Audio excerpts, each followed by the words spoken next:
MS-13 gang member in Silver Spring who was back on the streets despite being convicted for accessory to murder charges. Fox 5's Jacqueline Matter speaking exclusively with ICE officials about this case tonight. Jacqueline?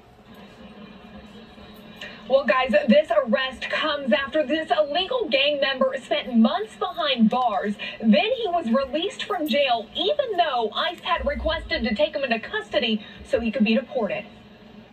A judge sentencing the 30-year-old MS-13 gang member to 5 years behind bars, with the court suspending all but 18 months of his sentence. When it came time to release him, he was freed despite an ICE detainer. We lodged a detainer with the Montgomery County Detention Center.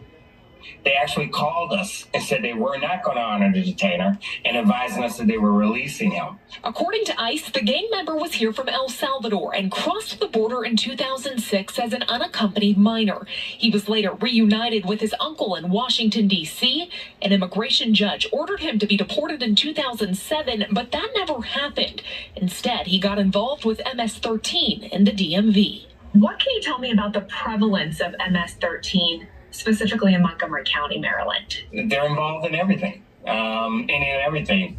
Assaults, robberies, murder, clearly in this case, a huge number.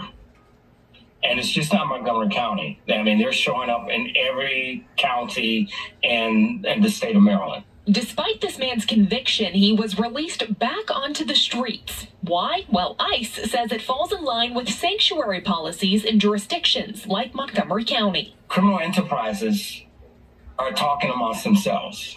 They understand that and saying, hey, we can operate in these areas because ICE can't do anything to us. But according to a release in 2021, Montgomery County is not a sanctuary jurisdiction and works with ICE for serious crimes. In fact, the spokesperson for Mark Elrich's office telling us that they were unaware of this incident and they had no ICE detainer on file. What's frustrating to me, to be honest, is that the lack of communication for the most egregious offenders. Recent data from ICE shows that Maryland led the country in sex offender arrests involving non-citizens, with Montgomery and Prince George's County making up nearly 50% of those numbers.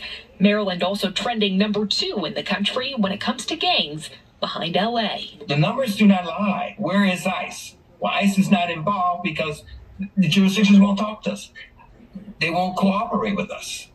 So what's it going to take for folks to demand to be safe?